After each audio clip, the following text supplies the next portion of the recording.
다음 이슈는 허위 신고자의 최후입니다. 남자친구에게 성폭행을 당했다고 허위 신고한 30대 여성이 직결 심판을 받게 됐습니다.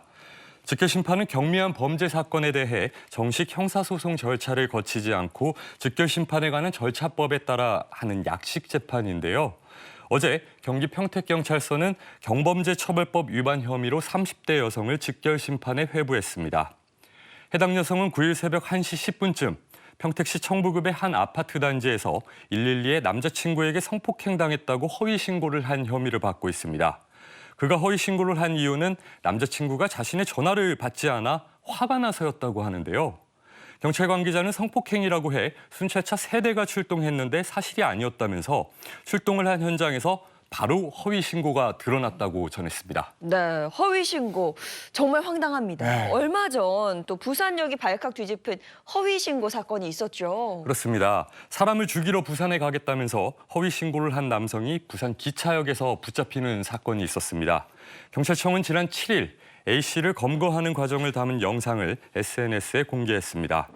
이 영상에 따르면 해당 신고를 받은 경북경찰청은 부산경찰청 동부경찰서로 공조 요청을 했다고 합니다. 그러나 신고자의 휴대전화는 유심칩이 없어 위치 추적이 불가능했고 당시 유일한 단서는 신고자 본인이 밝힌 이름과 목소리뿐이었다고 하는데요. 다만 경찰은 신고 당시 주변에서 난 소음을 통해 A씨가 열차를 탄 것은 사실이라고 판단하고 부산역에 수십 명의 경찰관을 투입해 검문 검색에 나섰습니다.